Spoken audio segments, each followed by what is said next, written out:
everyone. This is Remleiz from 40k Theories, and welcome to this new episode of Adeptus Podcastus. Joining me as always is Tactica Imperialis. Hello everyone. And joining us is our returning guest this week, it's Loremaster of Sotek. Hello, good to see y'all. Good to have you back. How is everyone doing today? Oh, it's the end of the Easter holidays it's Good Friday at the point at which we're recording this, so it's basically the end of the Easter holidays. But I have had a chance to do some hobby today because the gun drone is away on operations elsewhere, so I've actually had time to hobby. I won't tell you what the hobby was because I'm still not over the fact I accidentally did. Well, I say accidentally. I may have got a bit overexcited at the Hectare robots and bought some Thousand Suns. So, yeah. Yeah, you said last episode. Yeah, I did. And annoyingly, I painted, one of the Exalted Sorcerers, the one on disc today. I've literally base coated the entire thing in like an hour or so, and it looks so good. It's so annoying how good it looks. It's like, I can't even have buyer's remorse because it just looks too bloody nice, but also cost. And also I need to buy more Rubricate because I thought the kill team was Rubricate, but it's not. It's Terminator, so I've got like 15 Terminators and only 10 Rubricate. Oops. Now all you need is a bunch of Zangor. No. In a fire with them. A warp fire. Hey, a pink fire in fact. But yes, what about you, Sotek? I'm doing super good. Got WeebCon this weekend, so I'm gonna go kick up there and see what's going on. It's WeebCon. It's just a local con that I can go to because it's easy to get to. I thought that was a nickname for some big anime convention. I was like, hang on a minute, if that's its actual name, fair enough. It's just the name of the con for some reason. Which, like, I mean, I guess it has a good amount of stuff, but like, Bricky's gonna be there, so I was gonna go by and say hello to him, and some of my buddies that are content creators are doing like little things, so I figured I'd pop by and see who I can run into and stuff. Oh, Sounds good.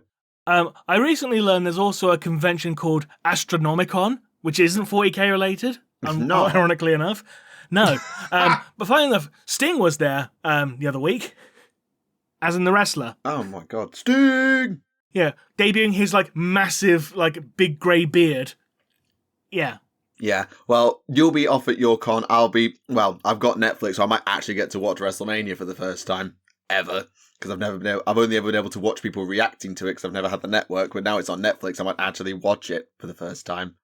Oh, you mean watch it live, you mean? Yeah. So I was going to say, you've never seen a WrestleMania ever, so I'm pretty sure you have. I stayed up and watched a live tweet of WrestleMania 34. That was my first one.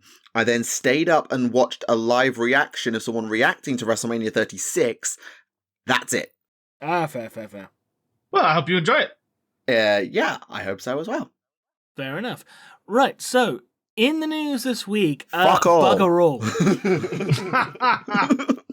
No, seriously. I think, like, the only big news that came out this week was we're getting new drop pods, and that's about it. And everybody hates it.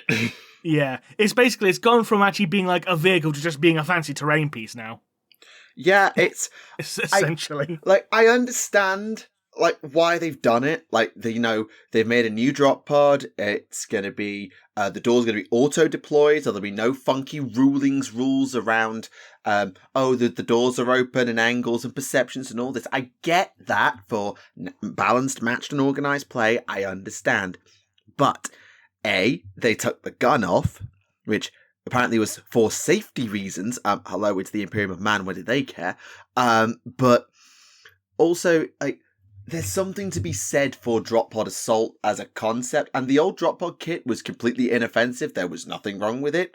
Apparently, it just caused some. Apart from the fact it was boring to paint, and the fact they were completely boring to paint. Well, okay, you spray the outside and then you paint the metal. You spray the inside with metal. You spray the outside with armor color, and then you tidy it up. Yes, they are boring, but they haven't changed the design of the drop pod. Really, all they've done is took the gun off, locked the doors open, and given you optional tactical rocks.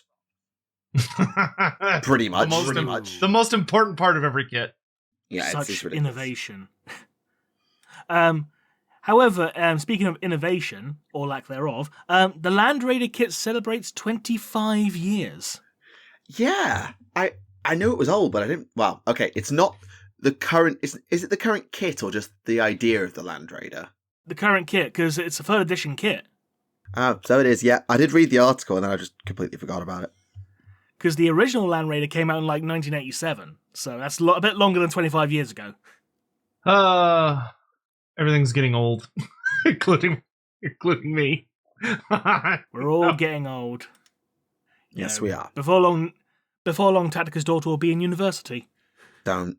Can't wait for Warhammer to celebrate its first bicentennial to make everyone groan in horror. That's what? How many years now until Fantasy's 50 years? Not that long. Let's see what it started. It was 1984, wasn't it? Yeah, it was either 1983 or 1984. So yeah, only less than a decade, right? Ugh, horrible. I mean, about a decade, yeah. Yeah, you could get away with saying, Warhammer Fantasy Battles died for several years and then the old worlds. You could drag it out a few more years, but not really, so...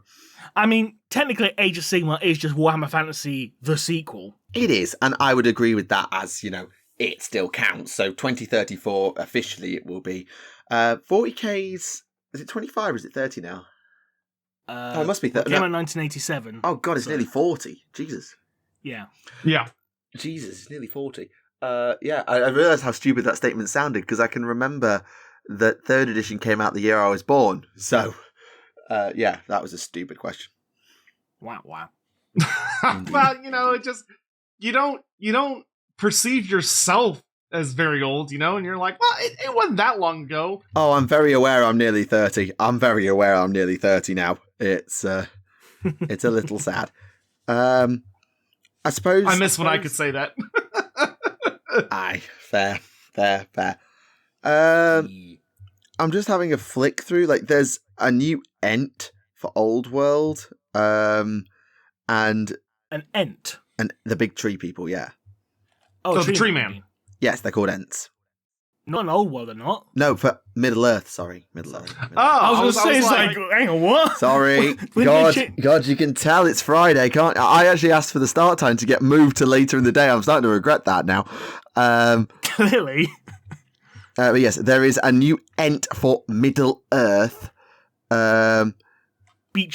Yes, the one that gets set on fire in the Two Towers, apparently. What a legacy to have. Yes, he gets reroll to wound against basically any orcs and Uruk-hai and goblins, apparently. And I have to say, like, throw rocks. It's a shame there isn't an option to make him really fat that we can call him Beach Ball. Oh dear, that's awful, Remleiz. Come on, sure. It's more entertaining than my love game, anyway. But hey, But speaking of which, not speaking of which at all, it's a completely terrible segue. I want to point out the new rumor engine briefly, because what I think this is, I think it's Black Templars. You're not the only person who said that, because that appears on an upgrade sprue. Kind of, but not quite. It's slightly different in the upgrade sprue from the Skull of the Cacodominus. But yeah, it's very similar. It's a navigator skull, isn't it? If it's the Skull of the Cacodominus, no, it's actually an alien skull. Oh, because the third eye makes me think navigator, because it looks quite humanoid. Yeah, because the Skull of the Cacodominus was like an alien that is implied to be the reason why the Black Templars don't have librarians anymore, essentially. I thought that was just because they hated bloody psychers in general. No, apparently the original reason was because the Cacodominus wiped out all the original librarians of the Black Templars, and they just went, fuck it, they're psychers, fuck them, essentially. Right. Oh, damn. Right. All right, the implication anyway, so. That's an interesting legacy for Xenos. That's cool. Yeah. But yeah, if you look at the actual upgrade sprue, it's very, very similar. I posted in the chat for those wondering. So. Yeah, it is very, very similar. It's a different shape. So that's what makes me think it's a navigator, because it's a different shape. This new one, is a navigator, because that is more of a... But then again, you can always just say it's a different person who sculpted it, so... Well, yeah, you could. But it's also not being carried either, so I don't know. We'll see exactly what it is, but I'm going to headcanon that it's navigator until someone tells me otherwise. That's fair. I mean, from what I'm gathering, it looks like someone's just shoved it on top of a stick, on top of a Crozius or something, for a new upgrade or something, I don't know. Could well have done. What about the rumor engine before that's got that, high-tech scanner thing? Oh, that's the Switch 2. I mean, probably not miles off, but for the benefit of everybody else, I will at least. Where is it? Oh, if you can get a picture in the chat. No, I did. Sorry, I thought I'd saved it. I copied it. Whoops. There you go. Ah, there we go. Yeah, that's a Switch too. Yeah. I mean, if I had to guess, surprisingly, probably cheaper. Yeah. If I had to guess, I'd say it's something to do with either Necromunda or Astra Militarum. I had Necromunda in my head. What do you reckon, Sotek? Definitely not fantasy. I can tell you that. I mean, it could be a Skaven Fast Squeaker. We don't know. No, even could be though. Those with something like that. Those very nubby fingers make me think otherwise. Could be a dwarf. Could be a dwarf. I love when my dwarves break out their their scanner tech. Yeah. Oh, and there was another rumor engine, which I'm guessing is chaos, just because the spikiness of the Yeah, that's a chaos flamer, all right. Exactly which faction that's going to be? I mean, maybe that's the new Chaos Knights flamer.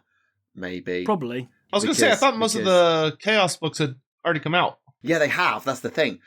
We've seen the updated minis for Thousand Sons, World Eaters, Death Guard. Emperor Children just got their book come out recently. But we know Chaos Knights are still yet to come. So I'm going to guess that's a new weapon for War Dogs, because it doesn't look bulky enough to be like a Flamestorm cannon that you'd find on a big knight. But I'm going to go with a War Dog gun for now, and we'll happily be corrected when the time comes. Fair enough. And do we know what the next book is supposed to be? We know the next batch because they talked about it at Adepticon. So the current batch is Space Wolves, which is I think is pretty much right around the corner, along with Thousand Sons, World Eaters, and Death Guard. Now the Emperor's Children are out. Then it's going to be all flavors of Knights. So Grey Knights, which we saw the new Dread Knight, the Chaos Knights, Imperial Knights, and Black Templars, which would explain the rumor engine of that skull thingy. And then after that is less clear, but appears to be various flavors of Marines. And Votan. Okay. It's 40k. Of course it's going to be Marines. It's 40k. It's nothing but Marines. It's just be like Marines the game. But that's what Horus Heresy is, essentially. That's what Horus Heresy is, yeah. We've had one Space Marine game. One Space Marine game, yes. But what about second Space Marine game? Well, we're talking about Space Marine 2. They actually got some new DLC. And how's that for a segue? It's Space Wolves. Nobody gives a fuck. And a Trigon. Yes, okay, they put the Trigon in and have set the community a challenge to kill 20,000 of the bastards. Oh, I might have to make time to try out the Trigon map. I'm curious how that works. I'm curious to see how many people will bitch and moan about the fact that the Space Wolf has a wolf helmet. Considering like how everyone reacted or overreacted when the Horus Heresy Mark 6 upgrade sprue dropped, and everyone just complained about that it was all wolf heads. Yeah, no one complained about salamanders having dragon heads. Indeed. There's also an Imperial Fist pack for anybody who cares. And they've also put the Melter Inferno pistol in. Yay. Well, it's good that the game's just getting regular updates. It is, yeah. I will agree with that. And I mean, the Trigon is... I find the Trigon a cool mini, though, I'll be honest, I've always preferred the Morlock. Mainly because, well... So. And actually, I was interested because you and I, Rem, were reminiscing about old mechanics last episode, and someone in the comments was like, fuck templates. In fact, I'll go find the comment exactly. Let me go find it. I'd rather not. I'd rather not have them be a bit sticky, but anyway.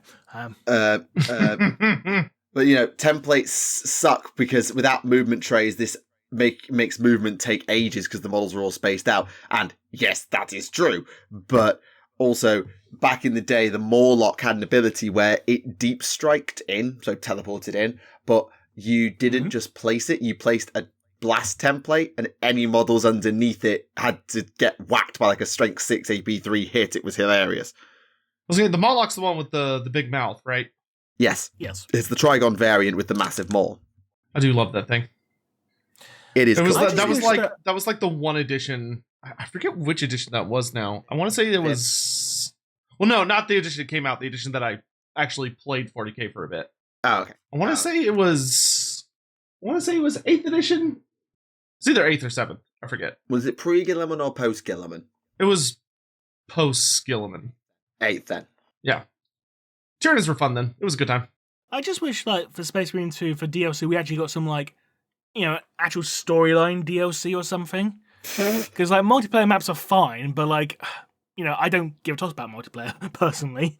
I prefer single player. Yeah, I mean, games, that I appreciate that game. I think they did a good job with it. But it is a very, like, story-wise, it is super short. Yeah. Like, it is a blink and you're done kind of game. Like, imagine you got, like, a DLC expansion, storyline expansion, where you have to deal with, like, the return of Nemiroff as, like, callback to the first game. That'd be a bit of fan service. Full-blown They'll Demon be doing Prince... that in Space Marine 3, probably. Full-blown Demon Prince Nemiroff. You can actually use that to lead up to Space Marine 3. Kind of like how Mass Effect 2 did that one bit of DLC to lead up to 3. Yeah, Arrival. That's it, yeah. I still can't believe they announced that game already. Like, I feel like they're going to regret that in the long run. Because that game's going to take a hot while. Yeah, I mean, it won't take as long as 2 took. But... Is it going to take longer than 10 years? Well, yeah, not as long as 2, but I always I don't know if y'all should announce this far in advance, because, like, video game communities don't tend to be as begrudgingly patient as the tabletop communities are. And, well, as of the last few years with the accelerant in model releases, the tabletop community is getting less and less and less patient. Yeah. Which I get, but also I kind of disagree with that. We had a chat about this before, about the pace of cycles. And I suppose for us old hands who remember, like, editions lasting 5 or 6 years, it is just a bit different. But the speed at which stuff comes out is... It means because they laughs in Fantasy Fan. Well, okay, yes. Old World doesn't have it quite the same. I grant you that. You get 2 big army dumps a quarter and then have to deal with it. It's like, and most of that stuff that's already been released in the past anyway, so... It's just like, I just sitting there being like, haha, I waited almost a decade for a new release. And it's not even new.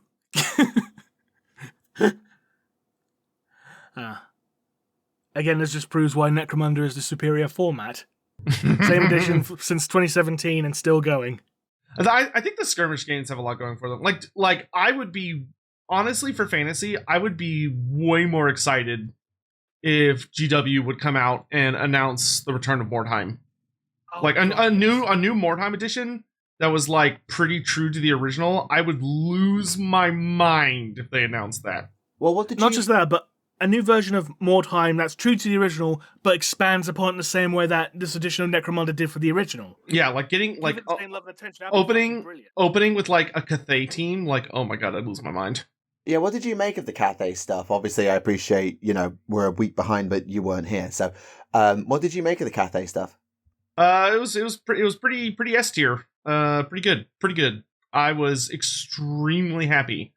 I thought they did a really good job of making it... The balance they struck that I was very pleased with was the idea that, oh, okay, this is recognizably, like, all of the stuff from Total War, but it's even better. Like, it's got some new little tricks and stuff, like, oh, look, they took the Jade Longma and they made the Great Spirit Longma, which looks vastly better, like, looks so much cooler than the one we have in Total War. Or like, oh, what if we took the Sky Lantern and we upgraded it a bit so that it drops bombs and stuff instead of having to go all the way up to a Sky Junk? And it's like, oh, okay, like they made some... It felt like they kind of used almost Total War in some ways as a test drive, and then just made a couple little additional improvements. Which I thought was a really, really good play, because it as much as it's like, or like the Sentinels, where it's like, oh, in Total War, we just have Terracotta Sentinels, but GW comes out and says, well, we've made them a little spicier lore-wise, because now it's that the Terracotta ones are just the ones on the Great Bastion, but there's actually different kinds of Sentinels, depending on where you are in Cathay. And I was like, that's some good world building. I like that. I dig it. So I think they're doing a good job so far. And obviously, you can't forget that the first thing they showed for the New Old World was Norska. So, armed with the knowledge of what they've done with Cathay, I suppose that leads to, well, what the hell are they going to do for Norsca? They mean Kislev. Sorry, Kislev. Kislev. Whoops. Kislev, yeah. But I am very excited for Kislev. And I will say that the interesting, as far as that goes, the Cathay reveal made me much more confident in a Kislev reveal, because Kislev is a little more difficult to balance the whole, like, well, this is happening like 200 years ago, where, you know, all of the Kislevite characters except for Mother Ostankia are like, you look at them and you go, okay, well, these guys are like mortal humans, so they would not be around 200 years ago. Whereas Cathay, it's like, oh, well, it's all the dragons who are obviously thousands and thousands and thousands of years old, so for them it's not a big deal. So seeing how they're like, oh, it's not going to be 1-to-1 from the tabletop, like we're going to make it's a different iteration in a sense, makes me feel a lot more confident about tabletop Kislev when that day comes. And do you think, since I misspoke them into existence, do you think they will do Norsca?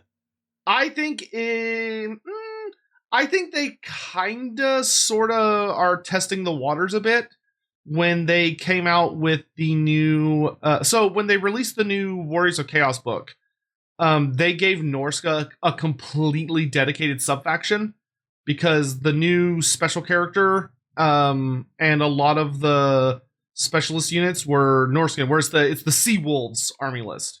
And they're like, yep, this is a full Norscan army. You run Marauders, you get Huskarls, this is where you get your Skin Wolves. The new special character is a Norscan, and she's like invading the Westerland. And it's like, oh, okay, so Norsca is actually like doing stuff. And then when they released the new Old World map, they went, yeah, the Norscans are not just in Norsca. They also dominate like southern parts of the Chaos Waste around Norsca. And now they're starting to invade the Empire. And Norsca feels a lot more relevant as like a people than it ever did in old fantasy. So I don't know if I would ever go so far as to say they're going to be like their own army, but I think that they might have a really strong identity as like a stable subfaction, which is still way more respect than they ever got in OG fantasy tabletop. Sort of reminds me of, to make the analogy, the Dark Oath in Slaves to Darkness, who've gone from, oh, these are just random jabronis who happen to serve Chaos. This is a fully fleshed out subfaction of the Chaos Undivided faction, and you can run them pure if you so desire.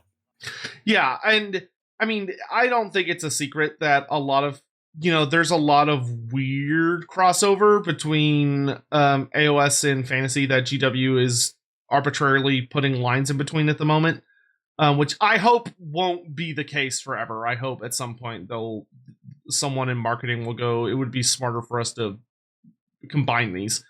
But we'll have to see how that plays out, because that's money people making weird decisions instead of people that care about, a healthy long-term fan base. But yeah, because I thought it was really dumb with the Wood Elves reboot that they didn't just use the modern Tree Lord. I know it's a different scale to the old Treeman, but it's right there in high quality plastic. And other than making some old minis look bad, why are they not using it? Yeah, the only thing I'll say is, to be fair, is that first edition has been very much like, I don't say this as like a hardcore criticism. I'm not personally a fan of it, but I understand that some people really, really like this. First edition Old World has been nostalgia bait, where it's all about releasing the classic minis. I mean, they brought back minis from like third edition that are just special order. Like, yeah, you're never really probably going to get much use out of this, but like, here they are. Like, here's your chance to buy them again. So I'm really suspecting that second edition is not going to be like that at all. But no, they won't have a vault of old minis to plunder anymore. Yeah, but like I suspect a lot of those minis are gonna be like made to order, and then as we get into second edition, they will become much more. They'll kind of like peter off and go back into the vault, and maybe we'll start to see. I mean, Cathay is so weird because to my knowledge, this is really the first time We've had like one of GW's what's supposed to be a very specialist niche game get a full crazy unique plastic release range with giant monsters and unique minis, and like it's so bizarrely different from what they normally do. I mean, 30k Mechanicums say hi, but I take your point. Yeah, but so it's like it's just I'm curious to see how it's going to play out in the long term. I do take your point, and I do think you've got a valid point of, it reminds me of I can't believe I'm going to use this as an analogy. An Adam Blompier video we did about ECW when he was trying to rebook it. He literally said, you've got to start with the nostalgia to get the engine running, but then with the fans' acceptance or even their approval, you need to wean the nostalgia off because it will fade and fill up instead with new stuff. So it kind of reminds me of that. I mean, it's a random analogy to make, but it's probably the first thing that popped into my head. Yeah, I mean, that would make me super happy if they did that. I would not be upset at all in the slightest. Yeah, fair. Sorry, Ram. I didn't let you get a word in edgeways there for about 20 minutes. No, that's absolutely fine. I got nothing to really say in regards to Cathay, so, Fair. And yeah, I suppose it is interesting comparing like how Heresy's run and how Old World's run, because Heresy, like, obviously didn't have any plastics to work with, just is all, but it is a lot of nostalgia bait. Like you were talking about the Land Raider earlier, they use the old design of the Land Raider for the Heresy Land Raider, and the same with the Rhino and all of those. They're old designs, so there's nostalgia bait in there too, I guess, but in a different way. Yeah, absolutely. Because like even with one of the Land Speeder models, that was based on like the Rogue Trader design as well. So yeah, there's a lot of that. Definitely. Yeah, if it sounds like we're waffling, we kind of are, because there's basically nothing else to talk about. I mean, there's an interesting article about, how good is Fulgrim on the tabletop, because they did this for all the Primarchs. Apparently, he can one-shot a Warhound Titan. Wait, what? I saw some very funny memes about that article, apparently. There was a lot of criticism about that particular one. Yeah, so apparently if he's lucky, because he's strength 14, d6 plus 1 damage, he can, if he's lucky, one-shot a Warhound. That's insane. Wait, does that make him the most powerful demon Primarch on tabletop? Then? Well, that's what they then went on to do. They had him fight Lion, and he did eventually beat him, slowly. Killed 23 intercessors in one turn. And basically, he drew with Mortarion. But I think Mortarion did inch him out on durability, because Fulgrim couldn't actually knock him out because of Mortarion's defensive. Right. My memory might be a little fuzzy, but isn't Fulgrim like the most successful Primarch in the Heresy? Doesn't he take down like 2 other Primarchs? He kills Ferrus Manus, although that's not really a fair fight. He also technically killed Gilliman as well, so... Oh, Perturabo also killed him. Perturabo killed Fulgrim? Whacked him. Oh, yeah, because... Whacked him so hard he demon transfigured, although you could say Fulgrim allowed that to happen. Yeah, I don't count. Wait, he got smacked into his apotheosis? For want of a better... Magnus who got smacked into his apotheosis by Vulcan. No, I thought the same thing happened to Fulgrim in Age of Exterminatus. Perturabo whacks him with Forgebreaker, and Fulgrim's skin just sloughs away, and he transfigures into his demon form. Yeah, that also happened, but I don't count that as a kill. Yeah, it's not a kill, but it is still, he whacked him so hard he apotheosised. That is the funniest thing I've ever heard. Yes, it should be noted that Fulgrim baited Perturabo into doing this deliberately. This wasn't, Perturabo just got mad and punked his ass out, but it kind of counts. I think it's one of those of, Perturabo would say, well, he asked for it, I killed him, so it counts, and Fulgrim would go, well, actually, I let you, little brother, shut up. Depends on who you ask, I guess. Yeah. But yes, he did kill Gilliman, pretty much outright. Yep. Did he actually, what happened to him at the Siege of Terror? Did he just get bored and fuck off, or did he actually get banished? Dawn slapped him a few times, and then Fulgrim went, oh, this is no fun, I'm going home. Yeah, I knew he left. I was pretty sure he wasn't banished. The only one who got banished was Angron. But I couldn't remember whether he actually ran into another Primarch that caused that. No, that's what happened. Yeah, that was all. I just couldn't remember. Yeah, what's going on with Heresy at this point? Now that like the novel, because like the Siege of Terror stuff's over, right? Yeah. No, there's one more book to come out still. Oh, there's another one? Yeah, the epilogue anthology, yeah. Okay. Oh, yeah. But in terms of what the minis are doing, the current phase of the minis is around the battle for Molech, I think. Because the first one was the Scouring of Chthoniya, which is when the Imperial Fist and the Sons of Horus were in the lead, and that was when the Imperium tried to get Horus's homeworld and succeeded. I believe second edition is focused on Molech, which was like the final launching point before the Siege of Terror, and also where Horus got his mega powers, which is why he's now in his transfigured form, in mini form at this point. Well, yeah, because Horus Heresy essentially... I thought we were at Beta Garland by now. Oh, sorry, is it Beta Garland, not Molech? Sorry, wrong one. Yeah, you're right. I could be misremembering, but I swear it's Beta Garland. You're right. Because they basically restarted the timeline with the new edition, didn't they? No, what they did... Or did they just kind of like the point? So the original starting point for Heresy First Edition was Istvan 3, which is why Angron and others were the first Primarchs out. They did Istvan 3 and Istvan 5, and they worked sequentially through the major opening plays as they introduced the Primarchs. Like Magnus and Russ came out together with the Scouring of Prospero. They did Istvan 3 and then 5, which is where a lot of the Loyalist and Traitor Primarchs came in, and so on and so forth. But this second edition, the second run around, as it were, has taken a much bigger step forward in the timeline towards the end of the Heresy, which is why they've been allowed to do the Demon Primarchs, because they're now demonified. Okay. Except for Mortarion at the moment, which means we're definitely not at the Siege yet. Nope, nor Magnus. Though, one thing I am curious about, I'm wondering if for this edition, we're actually going to get a model for the Emperor, purely on the basis that last edition, they did tease the fact that the Emperor was going to get rules.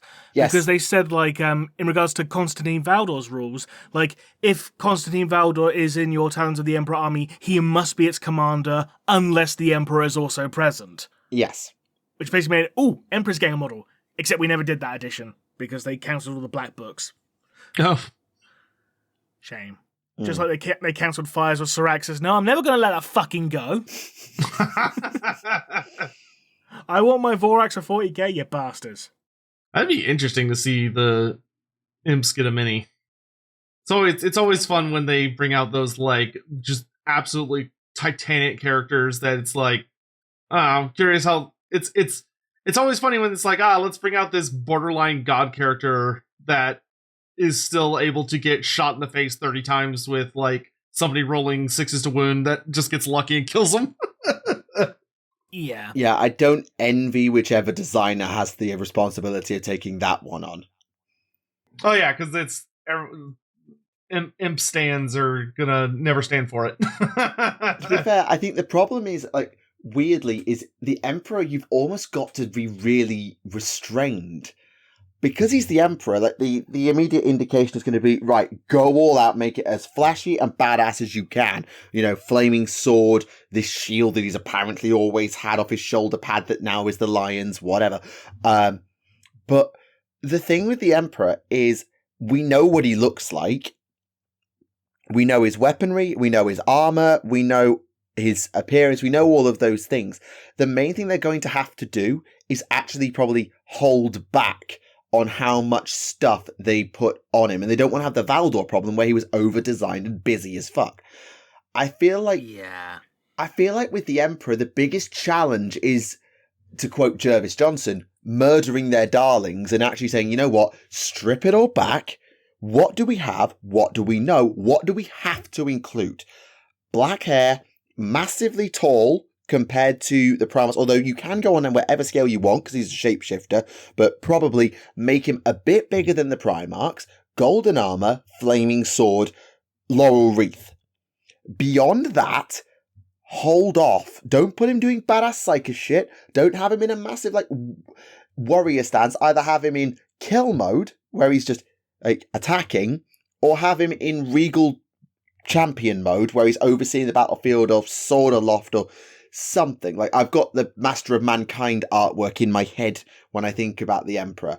But I've also got Lion's Mini in my head, where he's like walking forward, sword in hand, of I'm going to fuck your day up and you can't stop me.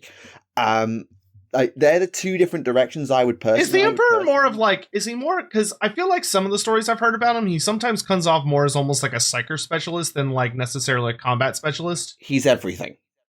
The problem with the Emperor is he's God. everything. I was gonna say, doesn't he like? Because I've heard goofy anecdotes like about the time he almost gets like run over by an orc or like goofy stuff like that. I mean, he's basically Age of Sigmar level Sigmar, but more of a dick.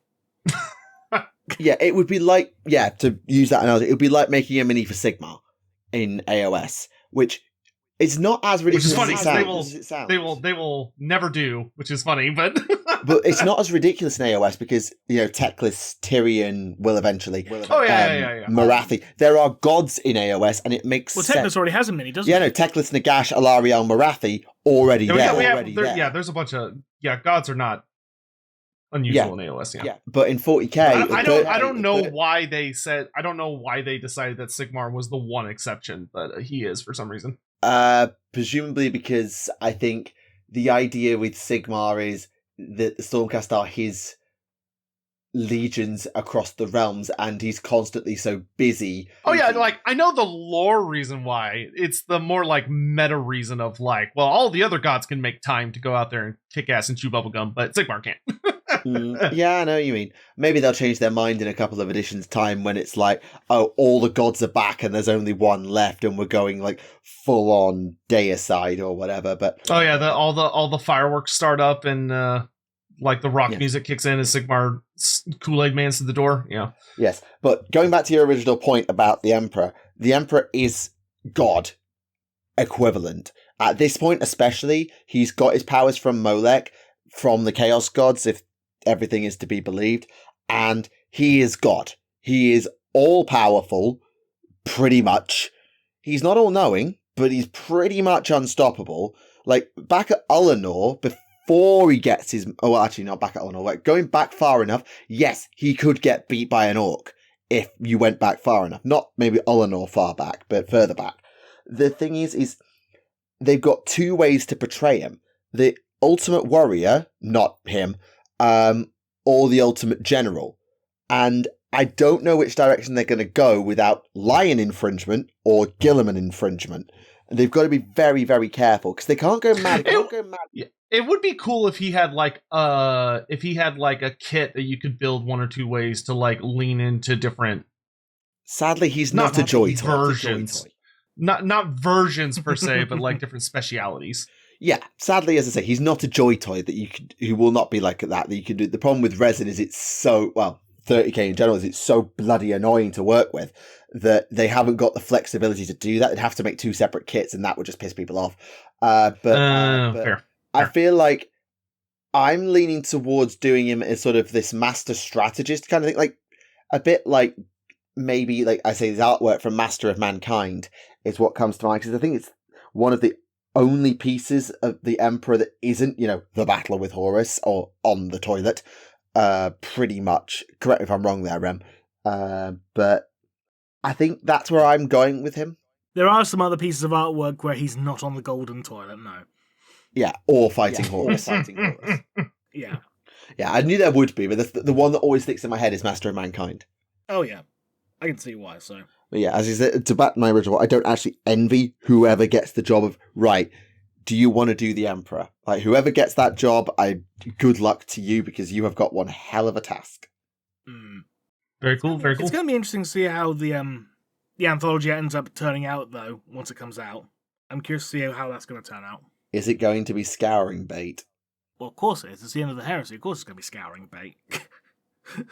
Oh, true. Is that what people are hoping for? Is that it'll just like launch into another big series? Yeah. I'm actually not hoping for that. I want to do something else, but yeah, I want them to move on to the Reign of Blood. To be honest, that would be a good one. The origin of Sisters of Battle and all that. Yeah. I want them to do that. George Van Dyer. Because literally, we only have one chapter from one story from one book that covers that entire conflict, and that's from one of the Soul Drinker books. Literally, one chapter in the Deniathos novella, and that's it. Mm-hmm. It's just, yeah. Oh, well. So, Neve, I've heard you've been finally managed to read through Elemental Council. Yeah, I made a point not to read the Farsight book purely so that it stayed out of my head so I could talk about Elemental Council ad nauseum. Yeah, literally, I went through, and as I was reading it, I screenshotted cool things. I took, 15 screenshots of different quotes and things I don't want to forget. It was that long and that good. I read it in a single day. A single day? Bloody hell, must have been good. Well, I say a single day. I was away on a stag do, and yes, I know, given my transition, that's an odd thing to say, but I was. And I started reading it on the train there, and by the end of the afternoon of day 2, if I travelled on day 1, I was done. So it took me a little over 24 hours to do. Nice. It was... And that book's about what? Tau. Primarily. Okay. So here's the premise. The Tau have, through Watercast shenanigans... This is not spoilers yet, by the way. This is literally the entire setup to the book. The Tau have conquered a planet basically without violence. They've done it in one day, basically no violence. They've taken it over, and the local militia did not resist. They just disappeared. They didn't surrender. They disappeared. And they're trying to finish off conquering the system, and there is a rebellion on the planet they conquered, led by a single space marine. The shit is kind of going to the fan back home, and an elemental council is formed, that basically being a group formed of members of all 5 castes, ethereal, air, water, earth, and fire, to solve a particular problem. If you want to think of it like a kill team, you can, but it's a bit more political and overarching than a kill team or an assassin or an execution force. It's not like that, but it's probably the best Imperial analogy. Basically, instead of killing people in the battlefield, they just kill people by taking away their benefits. Oh, topical humour. Topical humour. Politics. But yes, they need to solve the problem of what's going on. Now, I need to go into spoilers now, because otherwise I'm going to get far too carried away. Yeah, so to avoid spoilers, just click to the timestamp in the video description below. Yeah.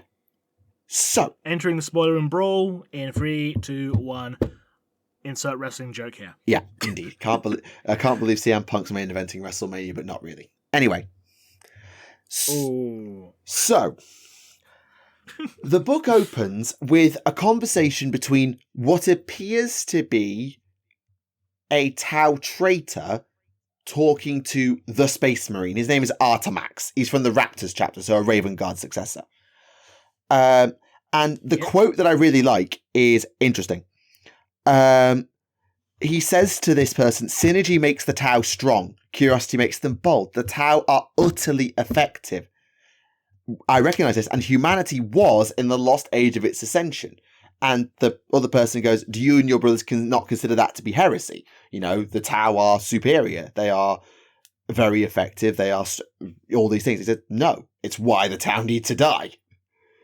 It's just kind of an interesting take. We are the old rotting corpse of an empire. The upstarts need to go so that we don't, which is an interesting take.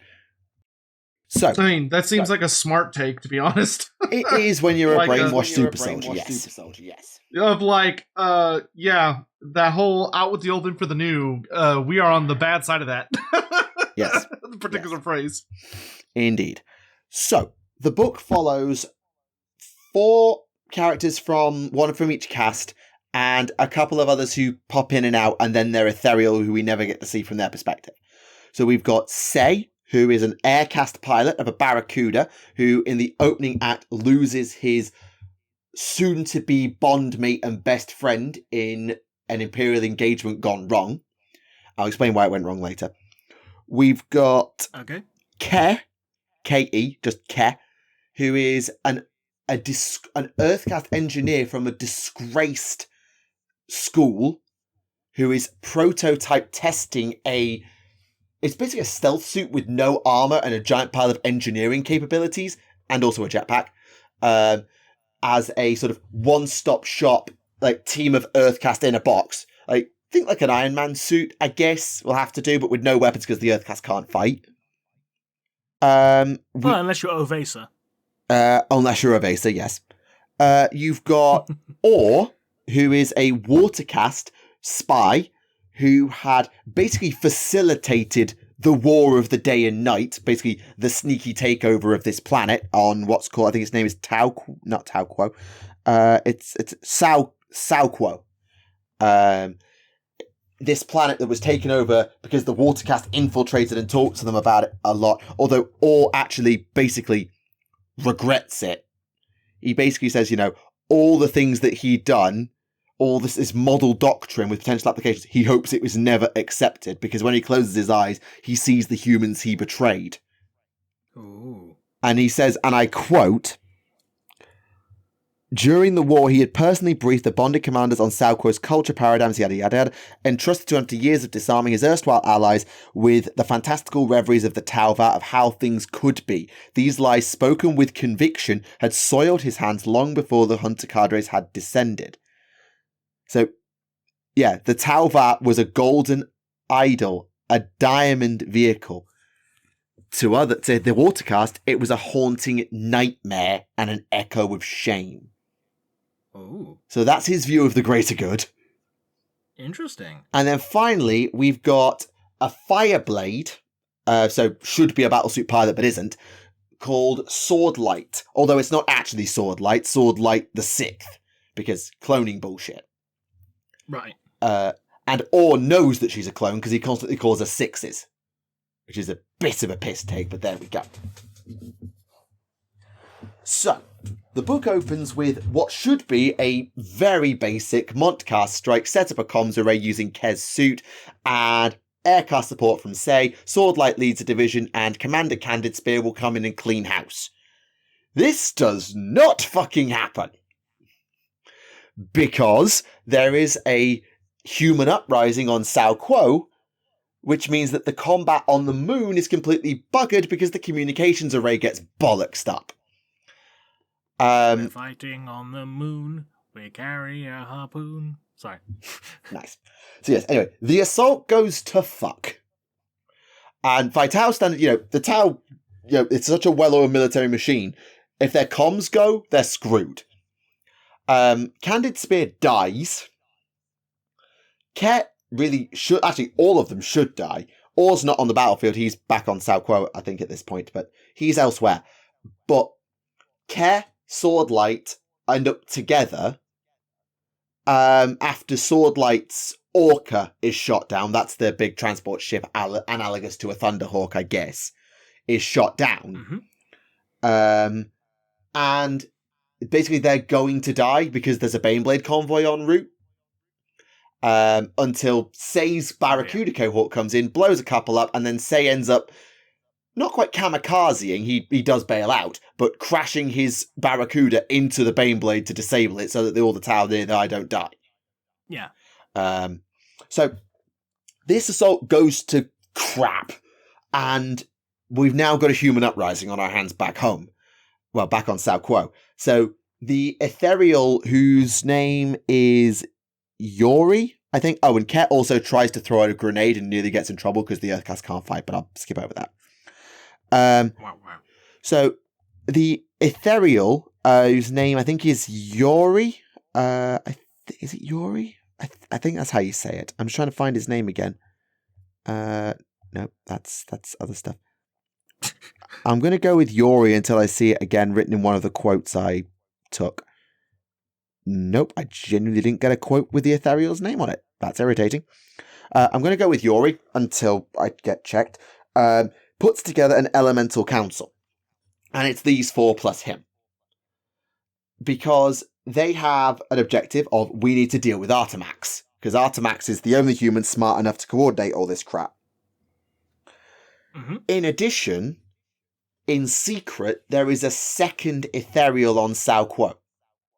Whose name is Aun Kirkath. I'm going to drop the Aun from the front. I'm just going to call it Kirkath for the rest of this book. She's missing. And the worry there, Ethereals go missing, fucking problem. if you're a Tau in the Empire. Big fucking problem. Yeah, just a tad. So, the overarching thing of the Adeptus Council is find and kill Artemax. The main objective is find Kirkath. And also deal with Commander Nobledawn, who is sort of the shadow son to Candid Spear's Farsight, Candid Spear being dead now, who is the Cao Yon commander and now the overall leader of the Firecast in the Coalition, who has her own objectives around killing Artemax and not losing this war. We've also got another faction, so this is set 5th sphere. And we've got a Tau supremacist faction at play called the Syra.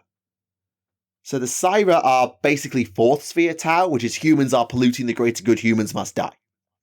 Yeah. So they're also in play. A lot of stuff happens, and honestly, there are some hilarious conversations about the fact that basically Tau smiling only became a thing because of humans. Which I find funny, that Tau didn't smile and understand that smiling was a thing you could do or what it meant until humans did it to them, apparently, which I thought was funny. And a good lot of conversation between the Watercast and the Space and the Earthcast is, do the Watercast not study physics? And it says, yes, we do. Point is, why? It's basically explaining why do planes go like horizontally up instead of just up and down. And it says, well, if you studied physics, you know why. And he says, there's a cast in the Imperium devoted to technology from a sept called Mars. You'd love them. They're as literal as you. And then the Earthcast goes, no, I wouldn't. I know the Admech. They'd strap me to a table and vivisect me. Wow. It's almost... I feel like if this cat were a human, they'd say she was autistic. And that's not a dig. That's like, she's a physicist and an engineer, and she is literal to a fault. It made me think, as like, for me as a woman in physics who, well, I don't know if I am autistic or not, but it made me think, I relate to this massively. So it just wanted me to think of. And we also meet a Gevesa, whose name is Jules. And Jules is Kirkath's sort of attaché, an actual former Tempestus scion converted to the greater good. And that's rare. Yeah. It also goes on to the idea, Jules throws this question out.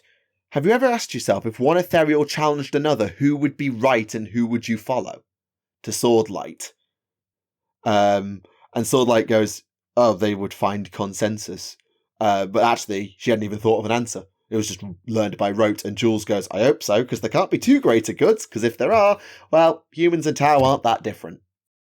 So anyway, the book continues.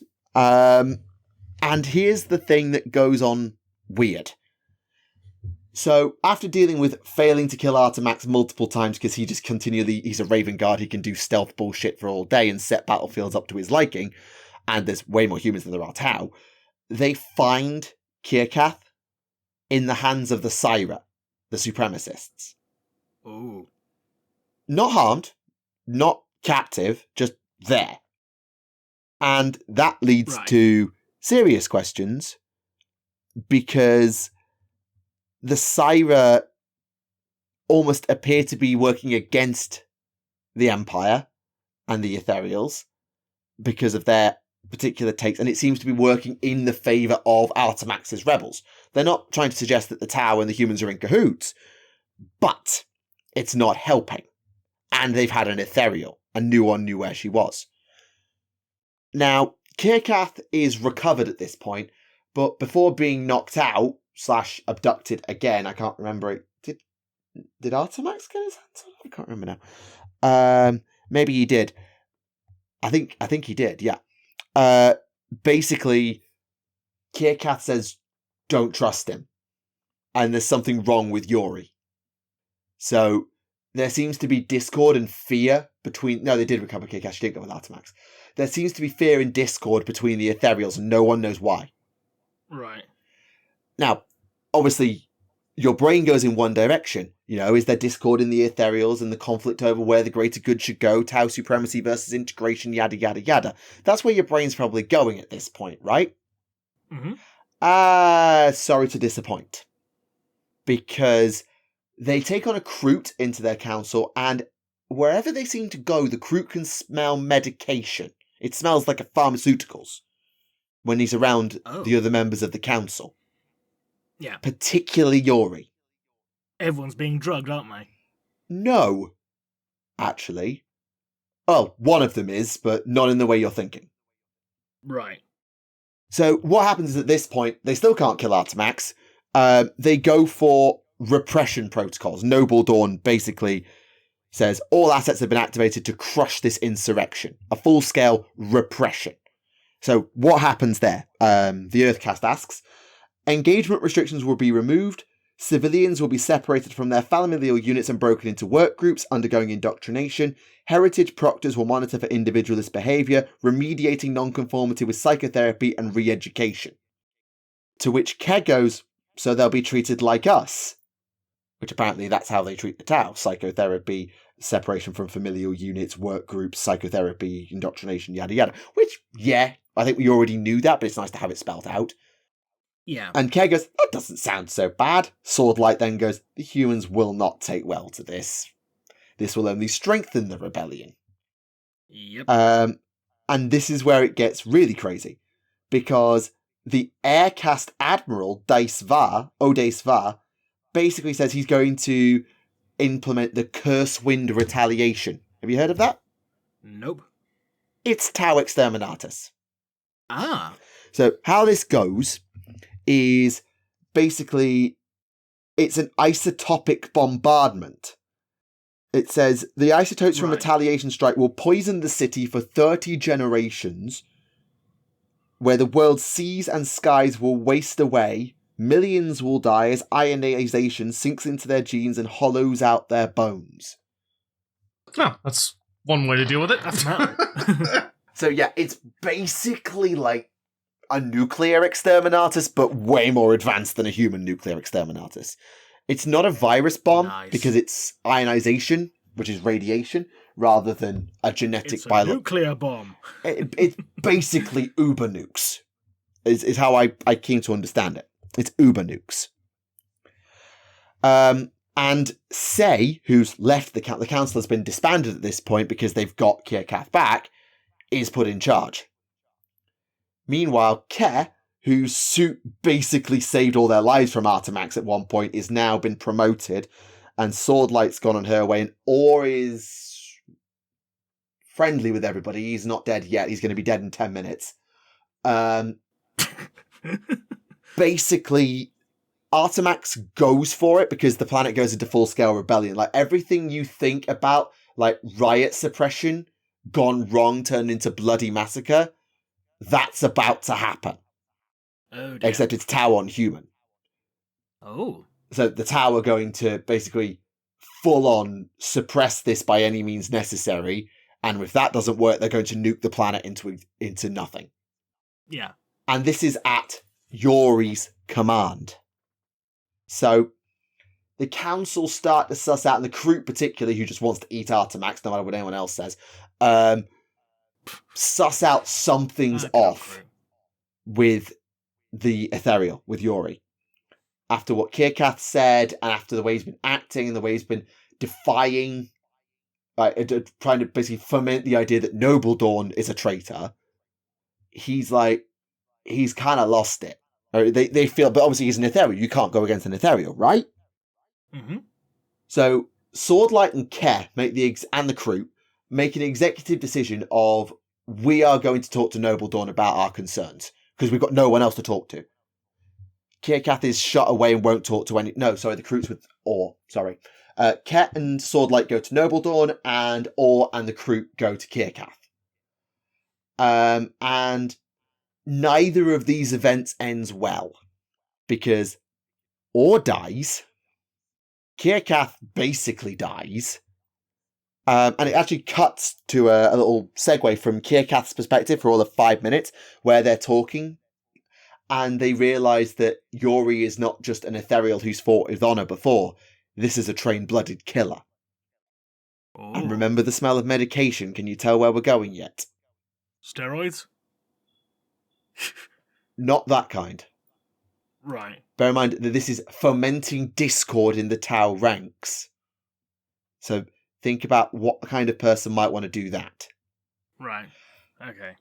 And later, after this, Yori then comes out and says to Nobledorn, kill this traitor. Talking about Swordlight. And Nobledorn tries, fails, and after some reasoning tries to turn on the ethereal. And actually shoots him. Right. Except it was never an ethereal at all. Oh, it's a Kalidas, is it? Correct. Ah. This whole time, a Calidus assassin has been pretending to be an ethereal. Nice. It is. I like that twist. It is. There's a part of me that goes, this is annoying because I'd love to see the politics of a Tau civil war play out, but also this makes more sense in narrative context at this time. So, fair enough. Kerr tries to go to the last sort of Earthcast Bastion to raise her, like, their Fioo, the sort of leader of the Earthcast on world. He's dead by the hands of Artemax. And we're basically left with a fight between Swordlight and Kerr against Artemax and a now basically disabled assassin, but not quite yet disabled. And outside you've got Sei trying to basically, without comms, because scrambled, call off the curse wind. And he does this by literally tipping his plane into his co-pilots, his wing commanders, and saying, stop, and just literally winging into them sideways onto say, fucking stop, because he can't shout at them. He has to like lean over and ram them a bit to get their attention and pull them off. Hey, if it works, it works, right? It worked. It worked. And then something really cool happens. Artemax is all but done in terms of they finally beat him using tech bullshit and plot armor. I'll be honest, there's a little bit of plot armor. Yeah. And the real Yori turns up. Oh. In the middle of the riots. And he basically goes all Fioo-Torn on their ass. Now, sorry, the people might need context of what that means. Fioo-Torn is the battlefield at which the Tau were united under the Ethereals and the Tau Va from their warring factions. Without that, the Tau would have killed each other in the Montau. So he basically does the big speech like it's Fioo-Torn all over again, but now it's humans and Tau to try and say, can we all just stop and get along? We don't hear the speech, we don't know what he says, but we see it through like a vid feed from Swordlight and Kerr. And he'd been held captive in some kind of either stasis or prison of some kind while the assassin took his form with polymorphine. But the crashing of the orbital platform, which was caused by the attacking the assassin, he then crashed it, among other things, causes him to be freed, and he calms it all down. So Artemax dies, and the crew never gets to eat him because they incinerated him. Boo. The assassin is buried and then disabled and incinerated as well, because boo, the crew wanted to eat her anyway because it was too nasty, too artificial, too many drugs. So it wasn't. It is funny to imagine the crew just sitting there as the Space Marines burn. He's just like, well, my day's ruined. He literally just wanted to eat the progenoid. Yeah. The one thing I wanted. He just wanted to eat the progenoid so he could enhance himself, and then when the rest of his clan eat his heart, they can all gain the powers as well. That's a direct quote, pretty much. So the book ends as they all go their separate ways, but something interesting happens. Sao Quo is left independent. The Tau leave. Oh. Like, the Tau decide to leave, and they set up a provisional government for the humans set one up, and the Tau ensure a smooth transition from Empire world to independent. Not imperial, independent. And I can't remember which one of them says, I think it's Kerr, goes, why? What happened when the Imperium comes for them? They'll ask for our help, and we will answer. Sort of saying, we'll leave them for now, but they'll be back. They'll be back. And they all go their separate ways from there on, but it just sets a really nice tone of like, this is a way that the Tau have been able to deal with a conflict. Granted, it's one fomented by an Imperial assassin, but how do the Tau grapple with conflict between the ethereal caste when the interests of the greater good almost go against the commands of the ethereals? There's no Tau, there's no greater god thrown into it. There's no faith or anything involved, but it's a really interesting story and a really personal one because you only follow really 4 characters and their stories weave together. You get to see them grow as Tau, as Kerr goes from this shit scared of an artillery bombardment 2,200 miles away to literally charging a Baneblade with an EMP grenade to basically rocket boosting the Space Marine off balance so he doesn't kill the Firecast and nearly getting killed for it, to basically helping this Firecast kill a Space Marine using tech and bullshit. It's that her character development is really, really good. Swordlight gets to go through the whole arc of am I really who they say I am, and this whole imposter syndrome of being a clone. And actually coming to accept what she is, what she was, what she isn't. It's a really interesting arc for her. Sei goes through basically the grieving and healing process twice because he loses his near bondmate, pilot friend, and then rebuilds and finds friendship again, then loses awe and has to go through it again, and then has to still do the right thing and not just shut down. Although he did get shot down in the end, he did die. I forgot that part. He did, when he called the curse wind off, he got shot down for it. Although there was a touching moment with his drone, because at the start of the book, he didn't like drones, but his bondmate to be did. And when her fish went down, he salvaged her drone, named it after her, and by the end, that drone's really faulty, and he basically says, I think you need a reboot, and so do I. Crash. It's touching the way it ends for him. It's sad, but it's touching. It was just really, really fucking good. Like, from the start to the end, like the insights into how Tau is viewed by humanity, how Tau view humanity, how Tau view each other, the cast, the ethereals, the politics, all of it. It was just really, really fucking good. I know I've talked about it for like 20 minutes and I don't even care.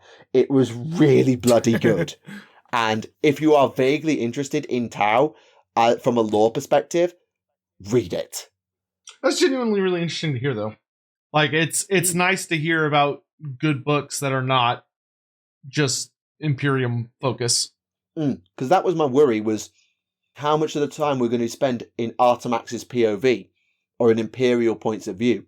The answer was 0. Like, not a single part of that book was told from anything other than a Tau POV, apart from maybe 1 or 2 sub-chapters told from the perspective of the assassin talking to Artemax. That was it. That's good. It really was. I really, really enjoyed it. And now I've got the Farsight book to read. Yay! Yeah, because I like I said, I heard so many good things about that book, so I'm glad to hear that it lived up to the hype. I was worried it couldn't live up to the hype, but then I read the first chapter, or the first prologue to the first chapter, with the conversation between this traitor, which we now know to be the assassin, and Artemax. And I'm like, fuck, I'm in. And then the first chapter with Ket and her, the Firecast Chasui, who she works with, and who she ends up naming her suit after because he dies to the Baneblade. What was it? Was it Raylor? I think it was Raylor. Hold on, I've forgotten his name. I think I did. Steve. No, it wasn't Steve. Rello, not Raylor. Rello. She ends up naming her suit after him, which is also cute. But no, it was genuinely fantastic.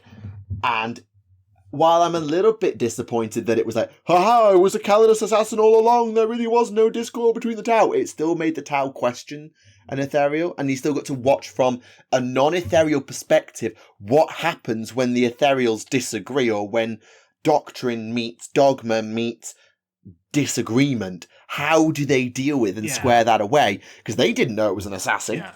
So it's still, you got the Tau, what happens with the ethereals vibe, and they make direct references to Shova several times of like, oh, he's read all about Sho, he know how that went, and oh, do you think I'm like Shova because I'm not going to let an ethereal wander into enemy territory unaccompanied, and I'm going to disobey that order to send them without an escort? Do you think I'm like Farsight?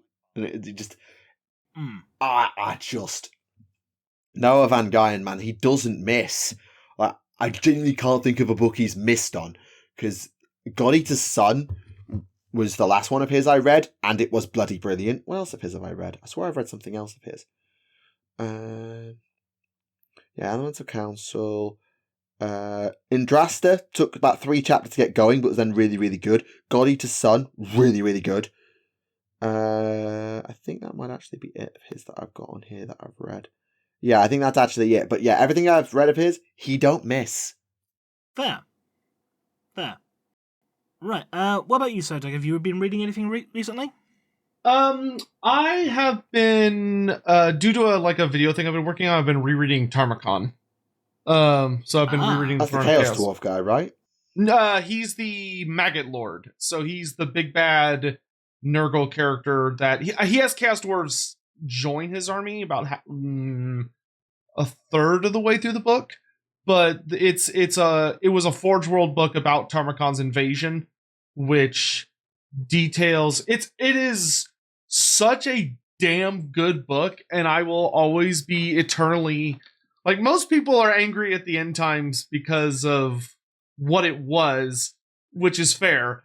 I am very angry at the end times because of what I was promised that I never got, which is that Warhammer Fantasy was hitting like a high where there was a number of individuals over at Forge World who really just got bit by the fantasy bug, and they were like, oh man, we want to do some like crazy fantasy books. And so they released 2 big books, which were the Monstrous Arcanum and Tarmacon. And Tarmacon was supposed to be the first of 4 books.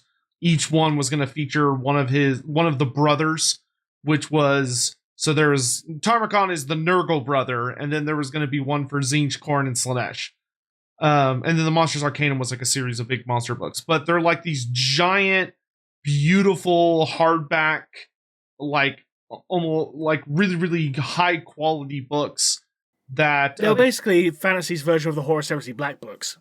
Yeah. So it's basically a giant campaign book that at the very end of it gives you like rules and scenarios and stuff. But the vast majority of the book is lore. And Tarmacon's it's such a fantastic book because it explored a lot of interesting places in the world. Like a lot of the Cathay army list that inspired, or a lot of the stuff that inspired the modern Cathay army came from Tarmacon, because there's a scene where one of Tarmacon's lieutenants, which is this really funny, I find him funny, this real asshole character named Sail the Faithless, who's this big bad sorcerer shaman. He attacks the Tower of Asher, which is one of the almost like border forts of Grand Cathay near the ancient giant lands, and he just gets rocked. Like, he goes in there with like this big army of beastmen, and the beastmen all charge in while he's sitting back waiting with his like dozen chaos war mammoths, which are titanic in size. And he's like, yeah, I'm feeling pretty good about this. And the Cathayans just absolutely mop the floor with them. Like, it basically shows off that like that Cathay is pretty easily able to absolutely backhand a chaos invasion that isn't led by like an Everchosen. And a lot of the descriptive entities from that whole fight scene ended up informing a lot of the units in Grand Cathay that didn't exist beforehand. So that's like the first time we got to hear about the Onyx Crowmen, which was funny because in the book they were actual statues, like they were actual big old blocks of onyx stone that could like swim through stone and pull people down into it, and then they would like leave them there so they would drown in the rock or some weird stuff.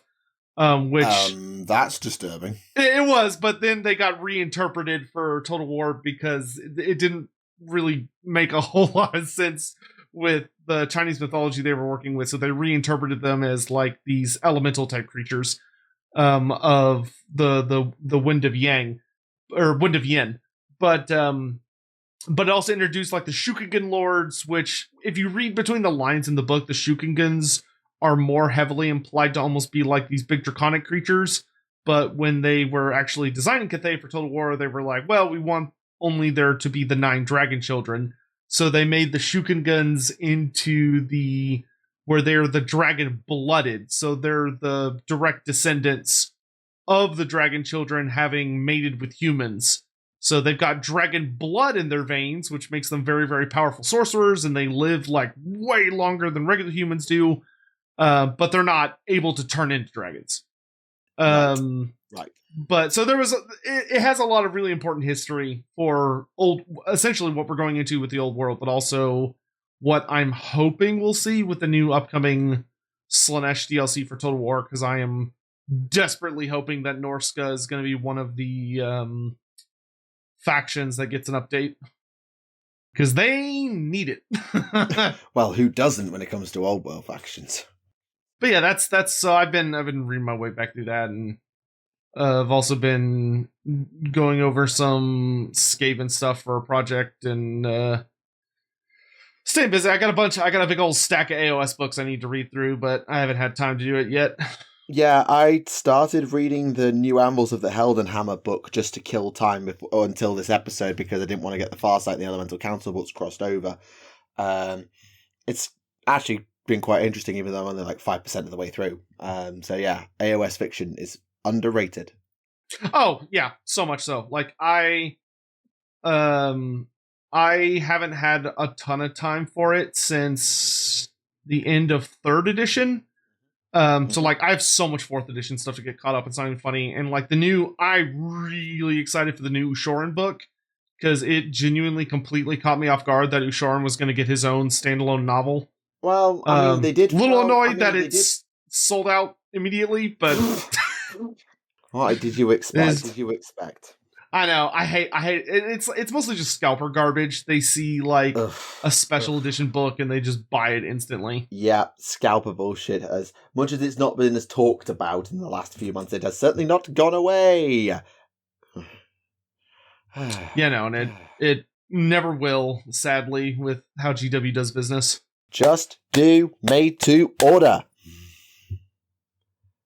Like, have a stockpile of, say, 20,000 or however many you're doing, but unless it is a signed copy, which, alright, fine, limited run, but just do made to order. If it's a special edition, just do it made to order. If it is genuinely a limited edition, where it's like 500 copies or author signed or whatever, then fine, do a limited run, but don't make it the norm.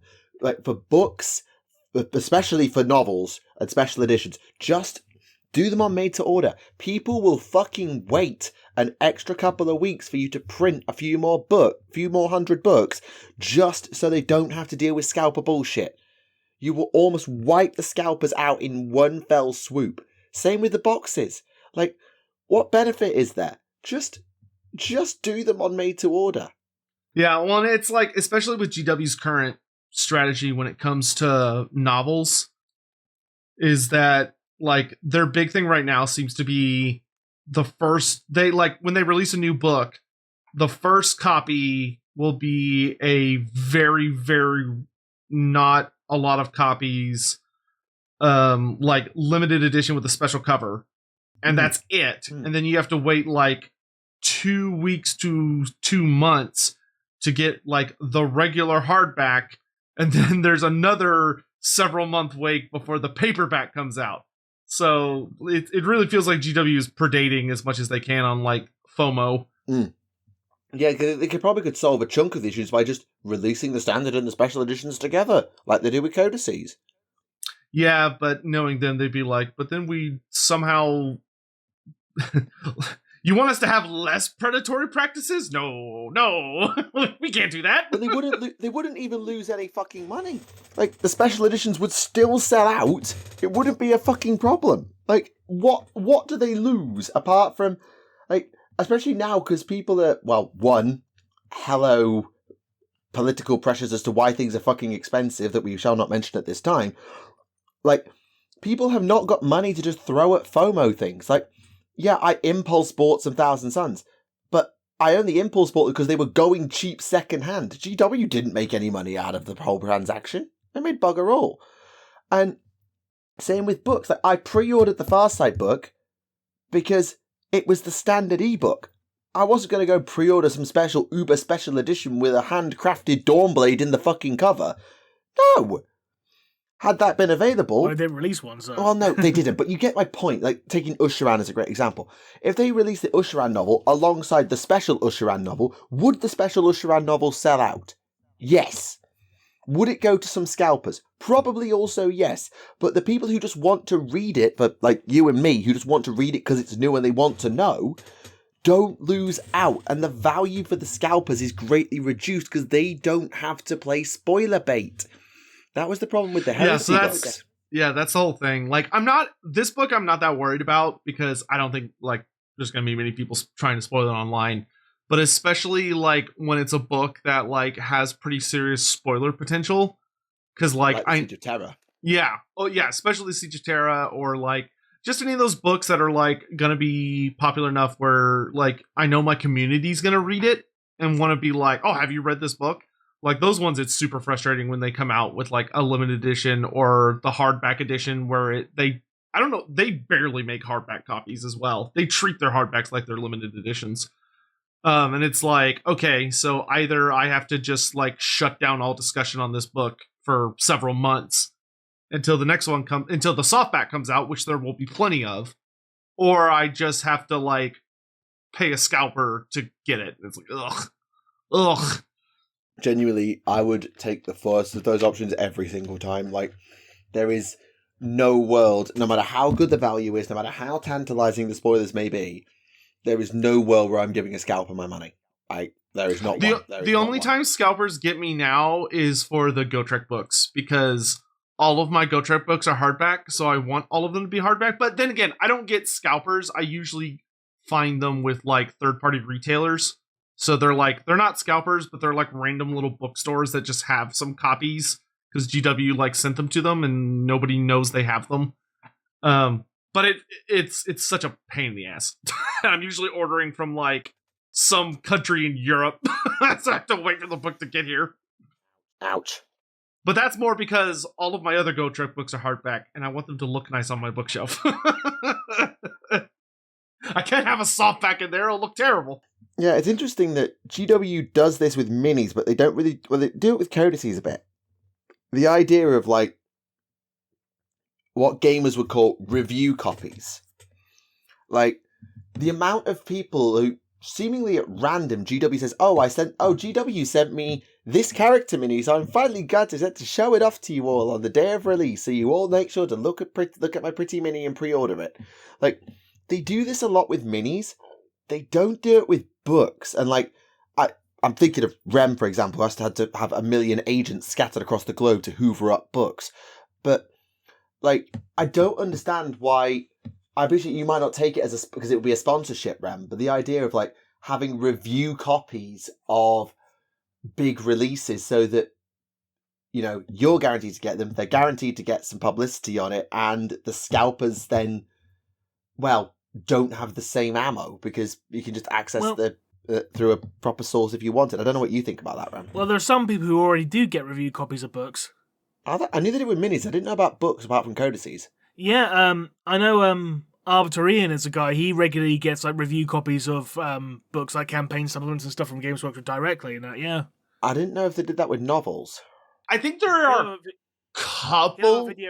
Sorry. He'll have a video like detailing the lore of like your certain events, you know, literally like the day it goes up on pre-order, so... But that's campaign books, not novels.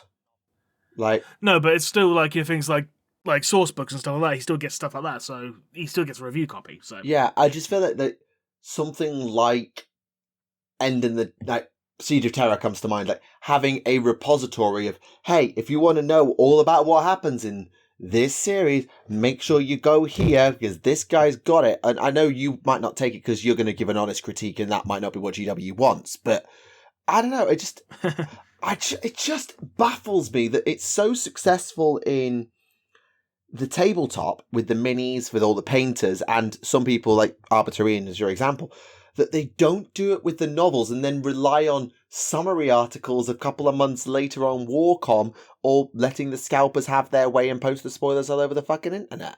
It just... I don't know. Yeah, the whole thing's kind of interesting. Yeah, it's. But I mean, this is the same company that like deliberately kneecaps itself by like saying, well, you can't buy our toys to use in the game you want to use them for. You have to only use them in the way that we say you can use them for. Oh god. Purely so they can like make their internal studios fight each other. No, didn't they wind their neck in on that one like a couple of weeks later? I think they did.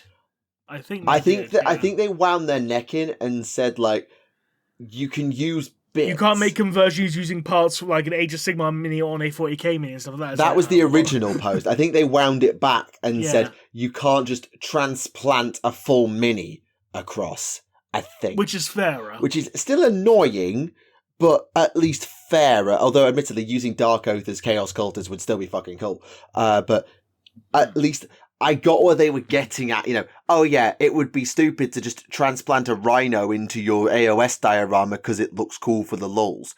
Like, that, I get them not wanting that, but I think that's what they wound it back to, which made more sense, at least. Yeah, because I know, like, some people wanted to, like, use, like, Iron Jaws with their Beast Snagger stuff, for example. Or Prosecutor Wings, because the Sanguinary Guard ones look shit.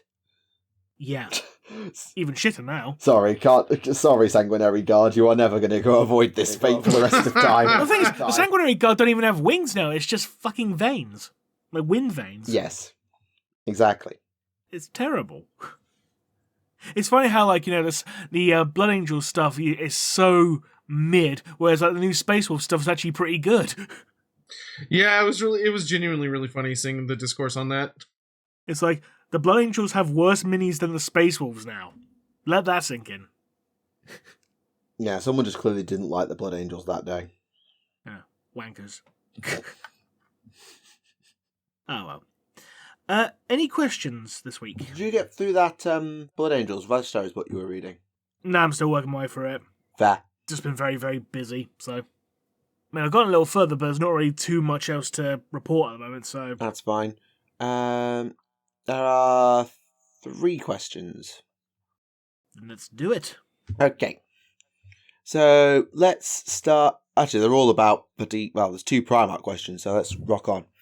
So, considering that most loyal Primarchs disappeared about 1,000 years after the Horus Heresy, give or take, does that mean... I don't even think it was that. I think it's more like 100 years rather than 1,000. Oh, yeah, okay. Some point after the Heresy, but not that long. Yes. That would mean that there are basically no one, with a few exceptions like, say, Bjorn the Fell-Handed, still alive that actually know what they look like. That's the setup. So, with that said, let's say a Primarch were obviously to turn up in line with their own legion, they'd know who it was, see, Lion Dark Angels. But what would happen if, for example, Leman Russ turned up on Chagoris and met a White Scar? Would they actually know who he was? At the very least, they'd know he's a Primarch because, like, everyone knows what a Primarch is just by looking at him. It's like similar to, that whole transhuman dread thing. Like, all Space Marines instinctively know what a Primarch is, essentially. Because, sorry, carry on. I was going to say, like, when the Blood Angels met Lion, this is basically what happened. Yeah. Like, I don't remember exactly how it went to the Arcs of Omen book, but it basically went, I am Lionel Johnson. And Dante was like, okay. There wasn't this... It's like, yes, you are. Yeah, there wasn't this, the fuck you are. Like, yeah, you're a Primarch. You're clearly not a demon. What the fuck is that thing on your arm? And yeah, it's... I feel like a White Scars neophyte would look at Leman Russ and go, that's a Primarch. He's probably got a wolf. They'll go, that's a big doggy. There is certainly some comedic potential in a comedy skit of a Primarch showing up being like, I'm a Primarch, and some random Imperial Guard being like, no, you're not. Get out of here, man. No, you're not. It's like, you're very eloquent for an Ogrin. This isn't TTS. Where they literally did that. But yeah, I do think it would be an interesting moment for comedic effect. Like, Korax turns up on Nocturne and go, who the fuck's this pale ass guy? And it was like, oh. Hey, surprise, it's Korax. Yeah, it's like, oh, he's an edgelord and he looks very big, so he's kind of feels like a Primarch. Right, guys, can we just search the archives for edgelord Primarchs that aren't dead? Korax. I'm literally holding up an imaginary picture in front of myself and doing the look up, look down thing. Yep, story checks out. Hello, Korax. We'll call up bloody Kievar now. Right, next question. Sticking with Primarchs, and Primarchs who are shifty, what is the whole origin story of Alpharius and Omegon? Are they two separate Primarchs, or were they the same Primarch split apart by warp shenanigans? Yes. Helpful. It's the Alpha Legion. It can be anything. I know. But to my knowledge, they were designed to be one Primarch, but the zygote and the gestation tube just split into two, like how twins tend to be born, you know? So I think that's a good way to put it. But the long and short of it is they are one Primarch, but split across two bodies. Right, that makes sense, because they do have that almost psychic connection of Omegon knew that Alpharius died on Pluto. Exactly. One Primarch, two bodies.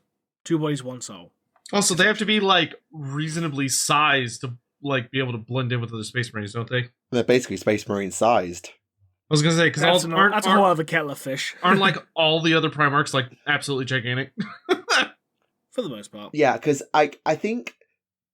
I don't know if I saw somewhere that the Alpha Legion are just slightly bigger on average, I don't know if that's true or not, than your typical Space Marine, because Alpharius and Omegon are not quite regular Space Marine size. They are still a little bit big. So the average Alpha Legionnaire is a bit bigger than an average, say, Ultramarine, so they can blend in a bit. I don't know if that's true or I've just made that up.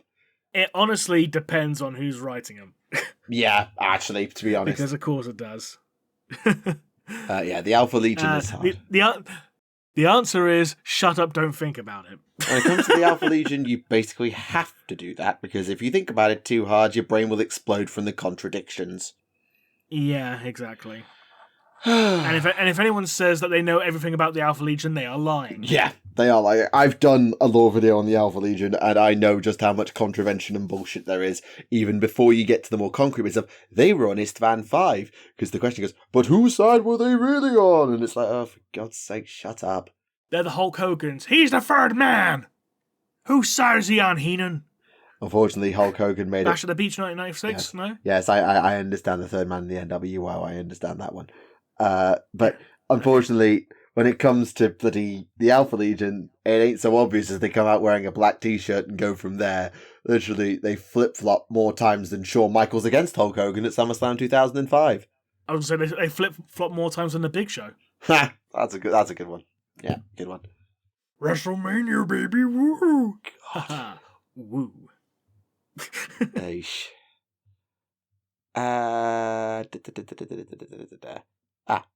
So this is more of a quick one. How annoyed are you by the Emperor's Children having basically no lore in it? I'm annoyed that all the 9th and 10th edition codices have fuck all lore in them. It's just like 10 pages lore and the rest of it is just rules. Like, I understand some people prefer rules like that, but it's like, it doesn't make the codices worth 37.5 quid. No. I've heard that's kind of a consistent problem with the current army books. Yeah. It has been for an entire edition and it keeps going.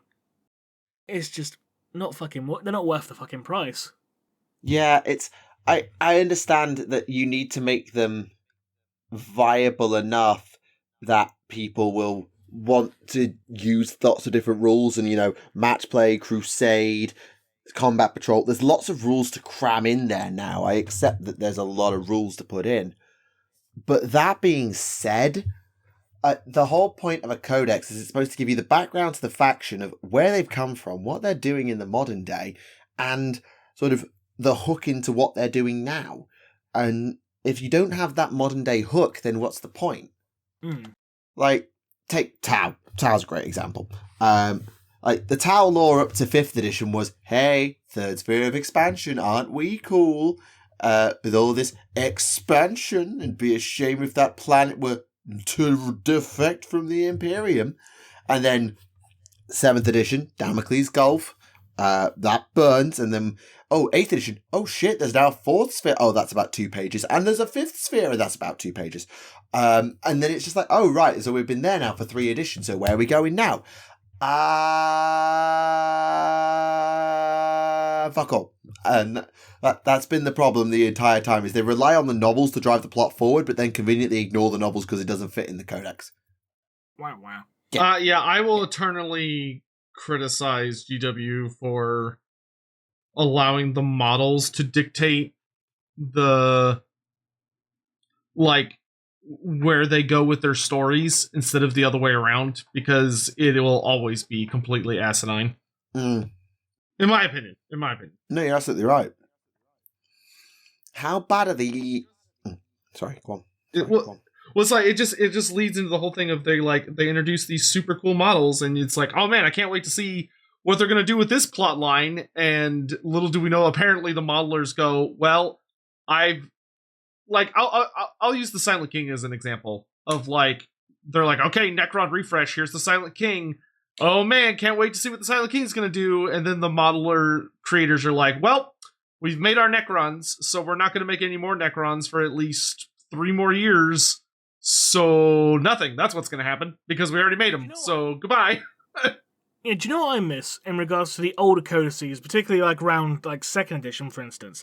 Like, you have all these unit types, and like you wouldn't have every single unit available at once to kind of like either spread releases out or just like encourage people to convert your own kind of thing. Because like these days, like as soon as a codex comes out, every single unit that's going to be available in that codex is available for sale, which I can understand the reason on one hand, but at the same time it's like very limiting in what you can actually do or get in the future, essentially. Because like, okay, so we've got like one new unit and that's it, kind of thing. Oh, this East Range isn't getting updated, this more's not getting updated, that kind of thing. And like, because like, if you look at the 2nd edition Eldar Codex, for instance, that had rules for things like you didn't have models for at the time, like pirates and exodites and all that jazz, you know. And I just wish codices would do stuff like that more, if only just like to help encourage people to either give them something to look forward to download, or just encourage them to actually, you know, try and kit bash your own. Hey, kind of thing. That's one of my favorite parts of the new. Like, I, for the most part, heavily criticize the new Old World Army books, because I was just about to ask about those. Like, I don't like the quality of them, and they're very, very short, which I don't like. However, the sub factions are spectacular. Of like, they're so good. Because you open it and it's like, hey, check out all these like new units that you can run that don't have official minis per se, but you can kit bash them super easily. Of great example is like you open the Tomb King's book and it's like, hey, you want to take a cheaper, unique form of the Necropolis Knights? Well, here's Necro Serpents, where you take the rider off and now it's a new unit. Or like Tomb Guard Chariots, where you take the regular Tomb King chariots and you replace the riders with Tomb Guard, so it's now a much more elite heavy cavalry or heavy chariot unit, which wasn't a thing the Tomb Kings had. And you're like, oh, nice. Yeah, that does sound really cool. Like, I love those. And all the books have them. Like, all the books have a good selection of units, and some of them are like genuinely fun. Like I said, the Sea Wolves for the Warriors of Chaos says, oh yeah, you can run a Huskarl, which is you take a Marauder essentially and you upgrade them to being a Lord. So you get a hero level Norskin generic character, which has not been a thing. And now you have one that has unique rules. Like, it's not just a Chaos Champion. He's got all these like fun little gimmicks. Yeah. And it's like, good, this is cool. I like this. Yeah, and I got into 40k in 4th edition, and it had this a lot. Like, looted wagons, for being the best example. The Battle Wagon didn't have a mini until October, about a year or 2 later. Same with Zagstruck, Badruk, Snickrot, all of those. Wazdaka never got a mini. Bloomin' Dark Eldar back in 5th, who got Lady Malice and Baron Sathanix and Karadruak and all of these other heroes, and Vec, to be fair, because his mini was dead ass. The amount of stuff that was in there that you didn't have. And I know the reason why they've stopped doing it. The answer is match play. Basically, it's GW bending over to tournament organisers and saying, you want a balanced game? Fine, here's all the minis you can use for it. It's the same thing as the drop pod from earlier. Like, it's purely because when a book comes out, tournament organisers want to go, right, what are the models that people are going to use because of line of sight rules, WYSIWYG rules, and all this crap. And so, base size rules and all this other rubbish. So, it's for organised play. it is pretty much for organized and Yeah, match play. Wizardwick can die in a fire, as far as I'm concerned. Like, it's not that hard to be like, as long as I can tell what it's supposed to be, where you go, oh, this is this unit, and it doesn't look the exact same as all of your other units. Okay, I don't care then. Cool. Yeah, exactly. But that's why it's organized play. But I think something that the older codices did, and I hope Old World still does this, because the old Fantasy Army books used to do it too, is you remember the days where each unit got a full page? Like, yeah, I missed that. I missed that so much. You got half a page of lore and half a page of rules. Like, I know the Space Marine Codex would be about 10 tons because of the amount of units, but you can condense a few things. But, like, you got to... Well, they managed to do it in the 8th edition Codex. Okay, yeah, fair. Actually, they did. But I feel I'm... Granted, that book ended up being about as thick as they call a rule book, but even so. Yes, exactly. But I feel like that's something they've really missed is, you know, if you want to condense the big overarching faction lore at the front, fine. Save it for the key things. Origin, key events prior to today, main focus of the modern era. You can sum that up in 10 pages, probably, with most factions. But give each unit room to breathe. You've already written most of the fucking lore. So just get the design team to write something about each unit they're making. They already write this crap for Warhammer Community. Just transpose that, rewrite it, fluff it up a bit, and add a cool battle where they did something. And you're most of the way there. And if you have to do 2 units to a page because you haven't got a huge amount to say, because it's like flipping, I don't know, it's variants of Rhino variant, then fine, just condense it down to half a page. But I miss that, particularly when they add new characters in, because new characters generally mean, oh, there's some badass thing they've done, they've got new reasons for all this stuff. It's just, I miss that, and I really think it's something that they've dropped the ball on in terms of fleshing out units, because when you're building narrative-themed armies, and I know I'm not a match play person, and therefore this doesn't apply to 90% of the fucking player base, but the idea of, I put this unit in because it has a narrative reason to synergize with the hero I picked, and there's lore behind why they would be there, even if they're not like the same type of unit, there's a lore reason why they would be here, and all of this stuff, it irritates the bejesus out of me that style of codex went away purely to make room for, hey, here's how you play Crusade, kid. Hey, here's how you play Combat Patrol. It takes 4 pages, but it's still going to mean that you have to chunk out the codex. Crusade's going to take another bloody 20, apparently. So it's just, it's irritating. And on that note, ladies and gentlemen, given the time, we shall call it there for this evening. So, thank you very much to everyone who tuned in for this episode. We hope you enjoyed it. And thank you very much to Loremaster of Sotek for joining us this episode.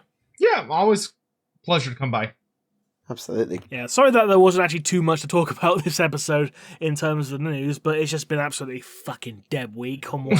Yeah, with Adepticon going the fortnight before, it was always going to be quiet, but my God. Yeah, it's yeah.